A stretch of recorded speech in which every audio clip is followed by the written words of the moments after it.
Our climate is changing. Will we be prepared for the consequences? The North Bay Climate Adaptation Initiative brings together a diverse group of citizens and organizations with the aim of making sure we are.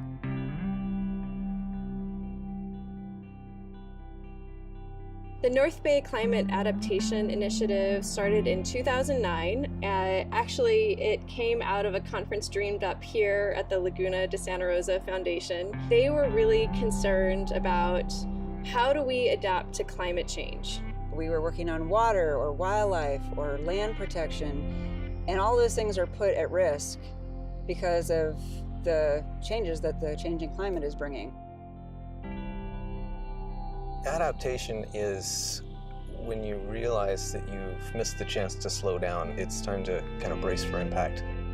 It's implementing things and an awareness of the fact that rainfalls are going to change, temperatures are going to rise, and from my perspective, critical infrastructure is going to be threatened. Our wells and our reservoirs and our wastewater systems will all be impacted in a negative way.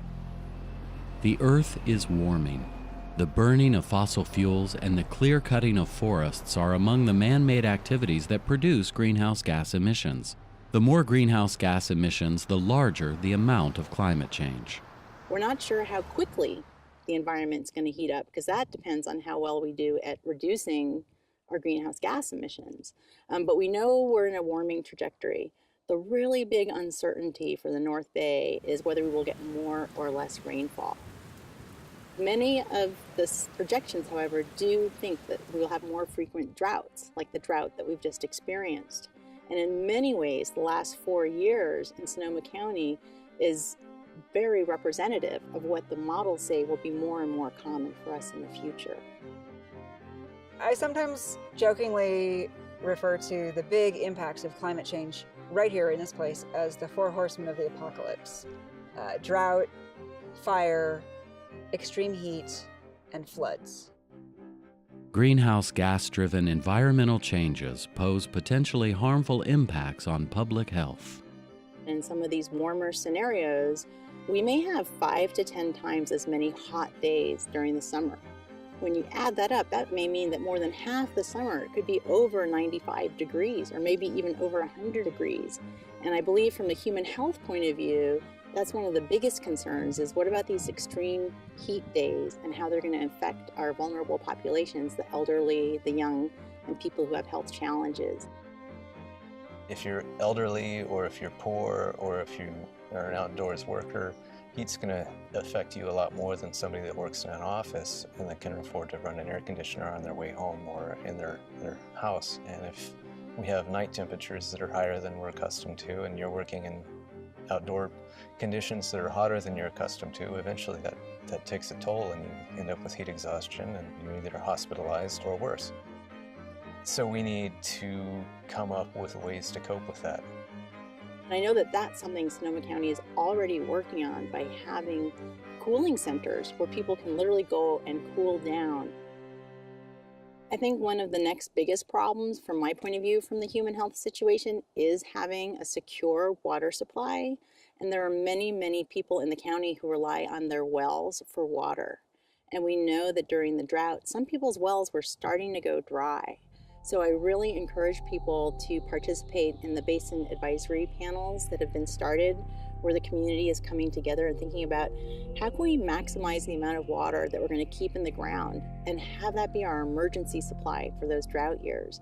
So we use the water in the reservoir when it's available, but we're maximizing the amount of water that we have in our wells so that when we need it, it's there when we go for it. And I think one thing that happens is that when you draw a well down, if it's lower quality water, then actually there could be health issues related to the water quality that's coming out of that well. It was really interesting to see how things like fire mitigation in the hills, in the forests, mostly having to do with private landowners, made a huge difference for our urban areas. Fire mitigation is a huge deal for vulnerable communities as well as business as well as housing, because the health impacts for breathing are significant. And guess who's the most vulnerable? It's the seniors and elderly and the very young. You can look over the hill to Lake County and the fires that they've just had there to see what happens when the climate changes and you're not prepared. Because we've been so successful at suppressing fire, the forests are actually way thicker with young trees that provide fuel for forest fires. So to the extent that people can go and help thin out their forests, particularly Douglas fir tends to be an invader once we've eliminated fire from the landscape, that will reduce the risk of catastrophic fire on their properties and the impact that they may have on their neighbors. Climate adaptation is a really interesting opportunity. It presents both a challenge, but it's also very unifying.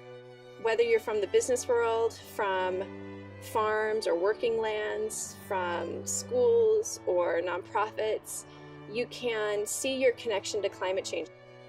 We have put together with a whole lot of input from all kinds of people what we call a roadmap, sort of a strategy for reducing our vulnerabilities to those changes and strategies for making our communities and our wildlands and our water more resilient. So we now have about 20 different actions that are strong climate adaptation actions that support 2 or more sectors in any given area. It's not just a science problem, it's not just an engineering problem. We're going to need people from every part of the world at every age and every kind of expertise to solve these challenges.